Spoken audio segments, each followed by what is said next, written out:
Petit, beaucoup d'entre nous jouions à la cuisine, à la guerre ou bien... Merde, c'est quoi? La police. Pas la police. Non mais genre tu dois imiter des trucs. Ouais, tu joues au cowboy. Ouais voilà. Tu imitais des métiers que quand t'es petit, tu vois, tu jouais à la dinette. Petit, nous jouions aux policiers, aux cowboys et à la guerre. Aujourd'hui, les enfants entre eux jouent à faire des unboxings. Non mais c'est vrai, il y a vraiment des enfants qui, entre eux, tu sais, ils font comme s'ils étaient en train d'unboxer un truc. Et genre, tu vois, ça montre le switch qu'il y a eu dans la tête des enfants. Ils filment pas, genre. Non, ils filment pas, juste ils sont entre eux, tu vois, comme genre... Je sais pas, genre comme nous là, genre. Allez, bam, faire un bug. Voilà ça, deux enfants qui jouent à la dinette, bah eux à la place, ce qu'ils font, ils disent: ah regarde, quel produit nous avons là, je sais pas quel merdier, j'ai pas regardé, mais t'as pas de vidéo qui existe, mais il y en a vraiment qui. T'en as qui rapportent ça. T'as ces travaux là. Lorsqu'un enfant qui apparaissait régulièrement dans les vidéos d'une chaîne YouTube est mort, ses parents ont décidé de live streamer l'enterrement. Comme vu dans la dernière vidéo, la monétisation et l'appât du gain peuvent entraîner les pires dérives. Cependant, faut-il totalement bannir les chaînes avec des enfants sur YouTube? Peut-être que toi-même tu ne regardes pas ces vidéos et c'est normal, mais il ne faut pas négliger qu'elles attirent plusieurs millions d'enfants quotidiennement. Un exemple qui est souvent repris est le cas de Studio Bubble Tea. Studio Bubble Tea, c'est une chaîne qui était tenue par un père et il mettait en scène ses deux filles qui déballaient des jouets et qui régulièrement étaient filmées dans leur vie privée et leur vie quotidienne. Ils avaient un rythme de publication de 1 vidéo par jour. Ça implique pour les deux filles d'être quasi quotidiennement devant la caméra, y compris quand elles en ont pas envie. Et malheureusement, la fatigue et le manque de motivation étaient visibles sur beaucoup de vidéos. Mais doit-on considérer ça comme du travail d'enfant pour autant? Que ce soit pour les enfants qui sont acteurs ou dans tout autre domaine, dès qu'un enfant travaille, c'est très sévèrement encadré avec une législation très claire. On pourrait argumenter que se retrouver devant une caméra et générer de l'argent, c'est du travail. Mais la mère de Swan The Voice c'est un des enfants youtubeurs les plus connus, sa mère argumente que l'enfant ne travaille pas en réalité et c'était la mère qui fait tout le boulot. Elle ne fait que capturer un moment de vie où son enfant s'amuse. Une législation claire est nécessaire car selon moi, c'est du travail.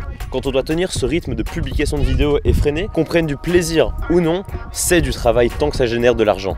Et donc, on peut se poser la question de est-ce que les parents épargnent pour leurs enfants de côté ou bien est-ce qu'ils profitent complètement de l'argent que leur enfant génère? Beaucoup de parents qui tiennent justement ces chaînes d'enfants youtubeurs se disent favorables à justement une extension de la législation sur les enfants acteurs, etc. pour que ce soit complètement réglementé. Ils disent qu'ils y sont favorables, mais ils ont tout intérêt à le dire. Et évidemment, ce n'est pas le seul problème pour les enfants qui sont youtubeurs à un âge aussi bas.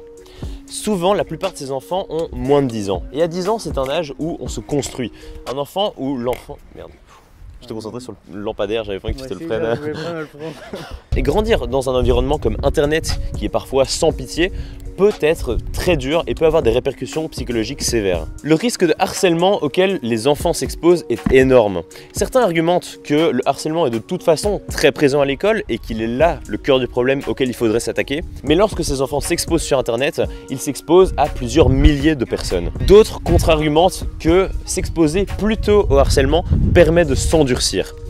Ce qui est évidemment un argument tout à fait discutable. Mais l'inverse est vrai aussi. Beaucoup de ces enfants qui s'exposent, et là c'est souvent à leur propre compte sans que les parents soient au courant, sont à la recherche de célébrité et de notoriété. Alors, il y a Kevin et son... Et sa tondeuse. Mais quel est l'intérêt? Cette envie de se construire par rapport au regard des autres est évidemment tout aussi toxique. Dans une interview réalisée avec une des enfants youtubeuses, on peut justement lire ça. De nombreux enfants s'amusent à imiter les adultes, mais cela devient sérieux quand c'est posté sur internet car ça sort du cercle privé. D'un coup, la personne est projetée dans le monde adulte. Une telle exposition et de ce fait une telle vague d'amour si jeune risque de la déconnecter de la réalité et de ce qu'elle est vraiment. Deux plus que s'ils ne lui parviennent que les messages positifs. Et si elle perd sa notoriété, les dangers est qu'elle vive une descente aux enfers, comme de nombreux enfants stars. Il y a donc deux cas de figure distincts. D'abord, il y a les chaînes qui sont tenues par les parents et les enfants sont juste des pantins à générer du cash. Pour cela, il faut juste attendre une extension de la législation et qu'elle soit claire et qu'elle encadre bien le travail de ces enfants. Ensuite, tout est une question d'éducation que les parents veulent donner à leurs enfants, s'ils veulent ou non courir tous les risques qu'une telle exposition entraîne.